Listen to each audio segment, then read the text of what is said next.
انسان از روئے فطرت یعنی انسان کیا ہے کا جواب دینے والے سارے علوم اور ڈسپلنس وہ چند باتوں پر متفق ہیں۔ ایک یہ کہ انسان اخلاقی وجود ہے، یعنی یہ تعلق کیا ہے کا شعور بھی رکھتا ہے اور تعلق کیسا ہونا چاہیے اس کو عمل میں بھی لا کر دکھانے کی صلاحیت رکھتا ہے۔ یہ اخلاقی وجود ہے، معاشرتی وجود ہے۔ انسان اختیار کا نام ہے، انسان شعور کا نام ہے۔ تو اب ہم فرض کیا ان تینوں پہلو، اور اس میں کسی کو کوئی اختلاف نہیں ہے، فری ول اور ایک طرح کی بیانڈ امپیریکل کانشسنس اور دوسروں کے حقوق کا احساس، دوسروں کی خیر خواہی کی بنیاد پر ایک نظام تعلق تشکیل دینے والا وجود، یہ اخلاقی وجود ہے۔ کیا ہم خود کو یہ سمجھ سکتے ہیں کہ ہم ان تینوں معیارات پر قابل لحاظ حد تک رعایتی مارچ کے ساتھ بھی پورے اترتے ہیں؟ کیا دین اسی لیے نہیں اترا کہ وہ انسان کے جو ڈیفینیشن کرنے والے جو لازمی اجزاء ہیں ان کو نہ صرف یہ کہ ان کی تصدیق کرے بلکہ ان کی تکمیل کا یقینی سامان بھی فراہم کرے جو وہ لوگ خود سے نہیں کر سکتے۔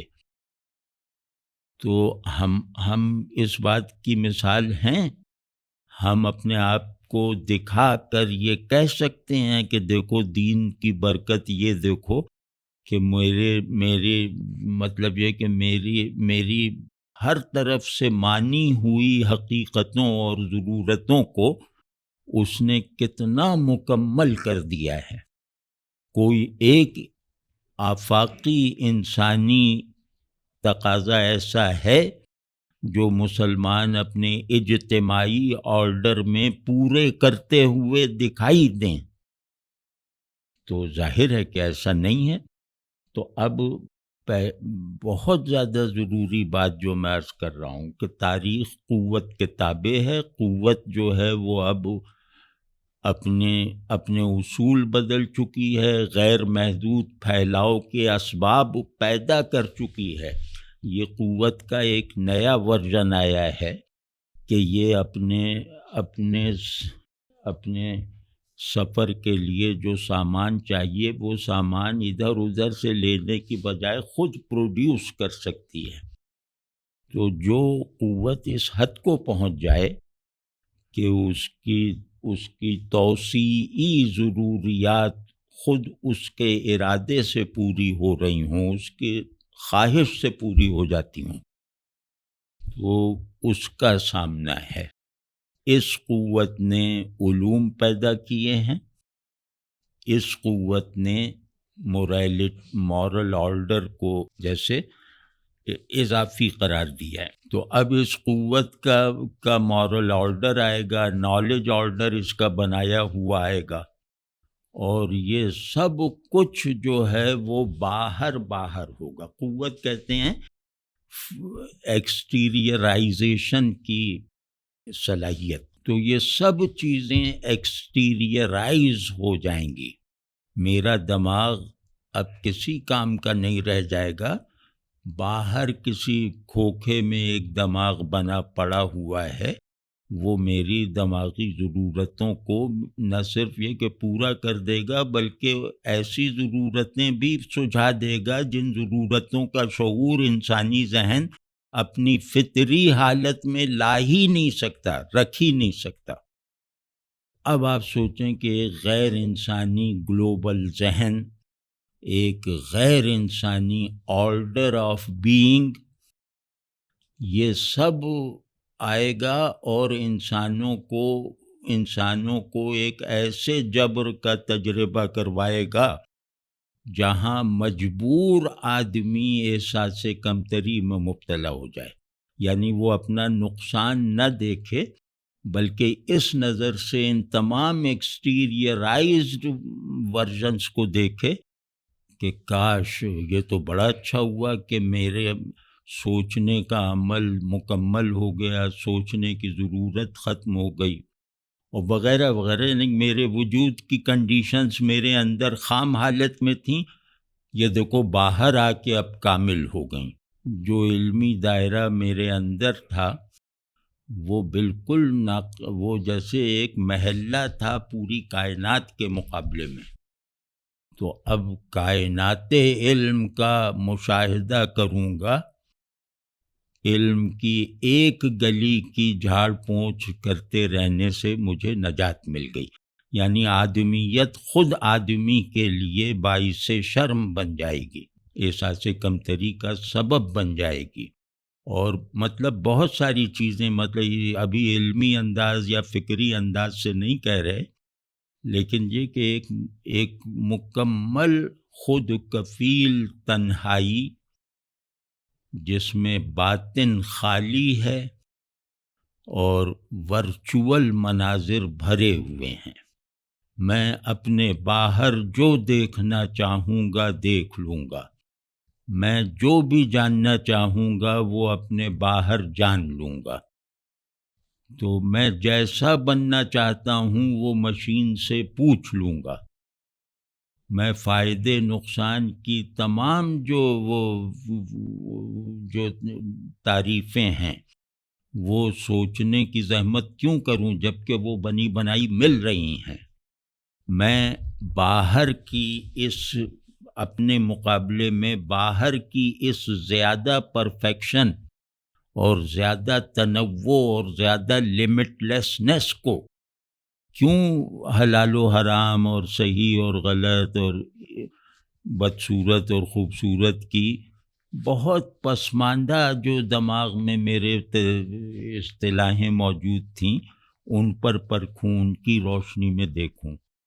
میں مطلب یہ چیونٹی کی آنکھ تھی میری ساری پرسیپشن.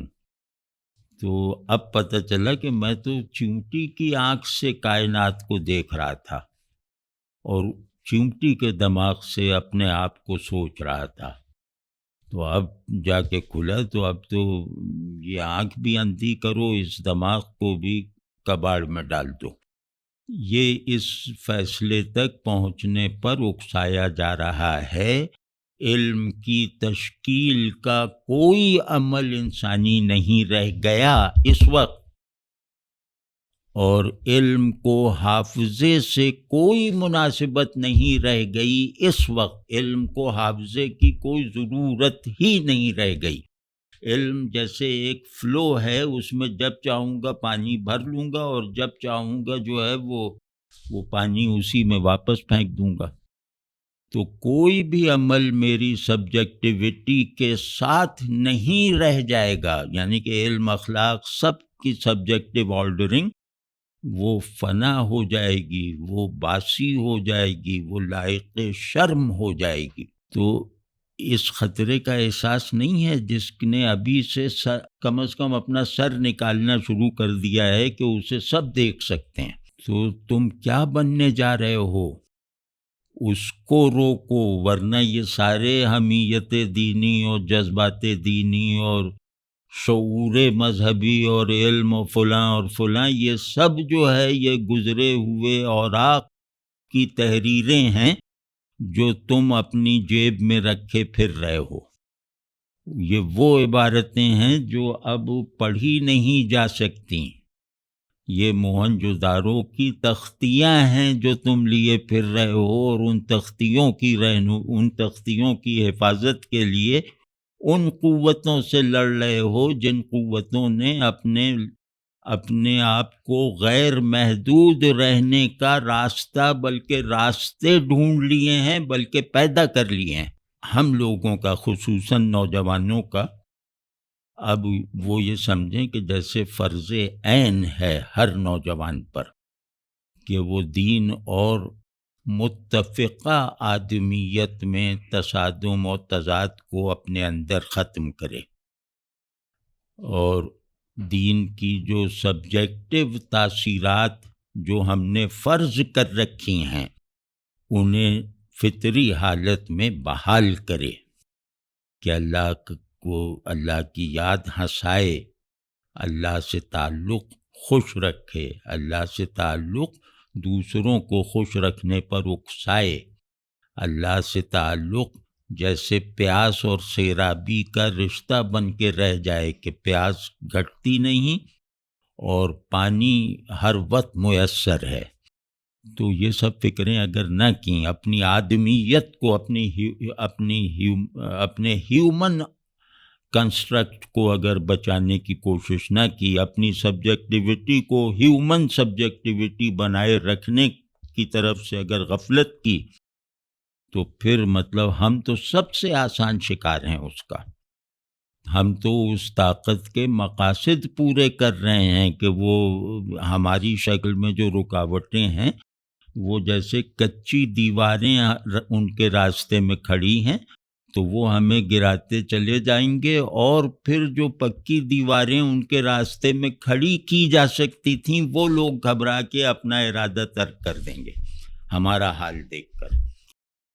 تو اس کو مطلب ذہن کو ترقی دیں، اور ذہن ترقی پاتا ہے حاضر علوم سے، حاضر نظریات و تصورات سے۔ جو دنیا حاضر ہے اس میں بصیرت پیدا کرنے سے، اور مکالمے میں تہذیب کے ساتھ دوسرے کو دوسرے سے اپنی بات منوا لینے کی خیر خواہانہ اسکل سے۔ تو کچھ بھی نہیں ہے، کچھ بھی نہیں ہے، اللہ جانتا ہے کچھ بھی نہیں ہے۔ تو ہمیں زیرو سے شروع کرنا ہے، اور اس میں بھائی جیسے بہت ٹھوس انداز سے کہیں تو اے آئی میں مہارت پیدا کرو۔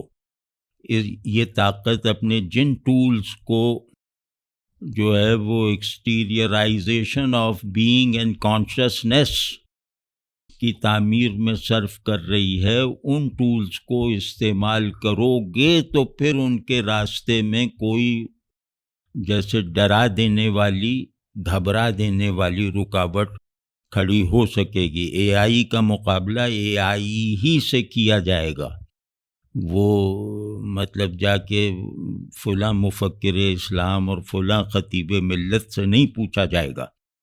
تو یہ عرض پیدا کرو کہ آپ کا شعور اپنی آدمیت اور اپنی فطرت پر اتنی مضبوطی سے قائم ہو جائے کہ اس کی ایکسٹیریئرائزیشن کی ہر کوشش کرنے والوں کے لیے لائق شرمندگی بن جائے۔ تو جس کا جو علاج ہے وہ اسی دائرے میں ہے۔ فلسفے کا علاج جو ہے وہ نصیحت نہیں ہے، طاقت کا علاج جو ہے وہ طاقت کے ان وسائل سے بے خبر رہ کر نہیں کیا جا سکتا۔ تو یہ جو اس کی حساسیت ہمیں پیدا بھی کرنی چاہیے اور ایک دوسرے میں منتقل بھی کرنی چاہیے، اور اس کے ساتھ ساتھ اللہ کے ساتھ تعلق میں کھوئی ہوئی سچائی، بے ساختگی اور برجستگی اور بچپن کو بحال کرو۔ یہ ہمارے باطن کی حفاظت کا وہ ذریعہ ہے جس کو خارج سے کوئی قوت توڑ نہیں سکتی، مطلب اس کو نقصان نہیں پہنچا سکتی۔ تو اللہ سے تعلق میں اپنے تمام سبجیکٹو آرڈر کو، یعنی اپنے تخیلات، اپنے لاشعور کے جو محرکات ہیں وہاں تک لے جا کر وہاں اللہ کی پریزنس قائم کرو۔ تخیل بھی اللہ کی پریزنس قائم کرنے کے لیے دیا گیا ہے، اور میرے تمام جو احوال ہیں وہ اللہ سے تعلق کے اگر نتائج یا اسباب نہیں ہیں تو میں انسان نہیں ہوں۔ مطلب میں یہ نہیں کہوں گا کہ میں ولی اللہ نہیں ہوں، میں کہوں گا یہ انسان نہیں ہے۔ تو جس کا باطن اللہ سے معمور جس کا ظاہر دنیا کو کھنگالنے والا نہیں ہے، دنیا پر غالب نہیں ہے، وہ مطلب انسان نہیں ہے۔ مسلمان ہونا تو بات کی بات ہے، اور ان اصطلاحوں میں اب سوچنا بھی نہیں چاہیے، کیونکہ یہ خطرہ آفاقی ہے، کلی نوعیت کا ہے، تو ہمیں انسان کے کل کا حصہ اور نمائندہ بن کر اس خطرے کا مقابلہ کرنا ہے، ورنہ پھر آگے آگے یہی مجاہدین آ جائیں گے، ہم لوگ پیچھے دیکھتے رہ جائیں گے اگر ہم نے اس کو کوئی جہاد بنایا اپنے دینی دفاع کا۔ تو یہ بھائی کریں، اور مطلب روز کوئی نہ کوئی چیز ہونی چاہیے نا آدمی کے اندر، کبھی خواب نظر آئے، کبھی اچانک رونا آ جائے، کبھی اچانک ہنسی آ جائے، کبھی اچانک جو ہے وہ ایسے لگے کہ ارے رے، چونک کر کہے کہ میں نے کیا اللہ کو دیکھا ہے، اور پھر کہے نعوذ باللہ استغفر اللہ۔ تو آدمی میں ایک دیوانگی کا بھی عنصر ہوتا ہے، وہ اس کی سچائی کا ثبوت ہوتا ہے کہ بعض مرتبہ بعض چیزیں مجھے اپنے اختیار اور اپنے شعور سے نکال دیتی ہیں، مجھے جیسے ایک چھلکتا ہوا پیالہ بنا دیتی ہیں، تو وہ میری سچائی کا ثبوت ہیں اس پانی سے جس سے میں چھلکا ہوں۔ تو اللہ سے تعلق جس ظرف میں ہے، وہ ظرف اگر بار بار نہیں چھلکتا تو وہ پھر وہم ہے، یا تو وہ ظرف واہمہ ہے، یا پھر وہ پانی کی موجودگی اس میں وہ ہماری نظر کا دھوکہ ہے۔ تو یہ سب کریں، باطن آباد کریں، باطن آباد کریں شادابی کے ساتھ، اور پھر ظاہر کو دیکھیں تجسس اور حفاظتی اور دفاعی نقطۂ نظر سے، اور ذہن کو دونوں سے مربوط رکھیں، باطن سے بھی اور باہر کے خطرات سے بھی، تب ہمارا کچھ کام بنے گا، ورنہ تو بس اب ٹھیک ہے، پھر جیسا اللہ کو منظور پھر ایسا ہی ہمیں کہنا پڑے گا۔ کم از کم اتنا کرو کہ اس میں جو مفید ہے اس میں مہارت پیدا کرو، اس میں مطلب ہماری بہت ساری ضرورتیں جو ہم اپنے طور پہ برسوں میں پوری نہیں کر سکتے تھے، علمی ضرورتیں وغیرہ، وہ اب جیسے گھنٹوں میں پوری ہو جاتی ہیں، میرا اپنا تجربہ ہے۔ تو مطلب ان چیزوں سے ان چیزوں کو اپنے لیے مفید بناؤ، اور اپنی آئیڈینٹی کو ان سے پیدا ہونے والے خطرات سے بچانے کا بھی کام کرو، وہ حساسیت بھی ساتھ رکھو، لیکن وہ ممکن ہی نہیں ہے اسے ماسٹر کیے بغیر اور اس میں تخلیقی صلاحیت پیدا کیے بغیر۔ ہم تو وینڈرز پیدا کر رہے ہیں، اب اے آئی یہاں پہ سب لوگوں کو تاجر بنائے جا رہی ہے کہ آن لائن کاروبار اور فلاں اور ڈیما، تو ہم تو جیسے جنت میں بھی جا کر جو ہے وہ شہد بیچنے کی کوشش کریں گے۔ اپنی آدمیت پر اصرار کرتے ہوئے اے آئی کے سارے نتائج سے فائدہ اٹھاؤ، اگر وہ فائدہ اٹھانے کے لائق ہیں۔ یہ فی الحال افراد کی سطح پر یہی ہم کر سکتے ہیں، افراد کی سطح پر اس کام کو جیسے ایک مشن کی طرح پھیلانا چاہیے۔ چلو ڈیٹا فیڈنگ سیکھ لو، ڈیٹا آرگنائزیشن سیکھ لو، کچھ چیزیں جیسے سوال جواب والا نظام بنانا سیکھ لو، اپنی پوری روایت کو ایک ہائر اور ایفیکٹو اور پرکشش پریزنٹیشن کے ساتھ کوشچن آنسر کے دائرے میں لا کے دکھا دو۔ تو یہ سب بہت کچھ ہو سکتا ہے۔ حکومت سے ہمیں کسی بھی حکومت سے کوئی توقع نہیں ہے، کیونکہ ہماری ریاستیں انسان دشمنی پر بنتی ہیں، تو ان سے کیا توقع۔ بس آپ اپنے طور پہ ڈاکٹر صاحب بس یہ کیجئے، ہم سب کے بچوں سے کہیں کہ اپنی آئیڈینٹی کے ہیومن آئیڈینٹی اور دینی آئیڈینٹی، تہذیبی آئیڈینٹی، یعنی تم انسان کی حفاظت کا جذبہ لے کر، ڈی ہیومنائزیشن سے حفاظت کا جذبہ لے کر، اس میں ویسی ہی مہارت پیدا کرو جیسی کہ دوسری قوموں نے پیدا کر کے دکھائی ہے، اور وہ اسے مسلسل جو ہے وہ اضافے کی حالت میں رکھے ہوئے ہیں۔ میں دیکھتا ہوں نا، وہ چیٹ جی پی ٹی سے مجھے بہت وہ چیزیں آسانی سے ملتی ہیں۔ میں دیکھتا ہوں کہ اس کے ترجمے کی صلاحیت 1 مہینے میں بہت بڑھ گئی ہے۔ 1 مہینہ پہلے ایک ہی چیز کا ترجمہ کیا، اس میں غلطیاں تھیں۔ 1 مہینے بعد کیا جس میں غلطی شاید نہیں تھی۔ تو اب وہ لوگ اس اسپیڈ سے، آپ صحیح کہہ رہے ہیں، وہ آگے بڑھ رہے ہیں، تو ہم مکمل پیراسائٹل اس میں رہیں گے نا پھر، کہ ہاں بھائی جو کرنا ہے وہی کر رہے ہیں، ہمیں کیا۔ کووڈ پھیلا تو سب اس بات سے مطمئن تھے کہ اب بیسٹ اس کی کوئی ویکسین نکالے گا۔ اب بتاؤ، ہم مطلب اس طرح کی نفسیات کے حامل بن چکے ہیں پوری امت کی سطح پر۔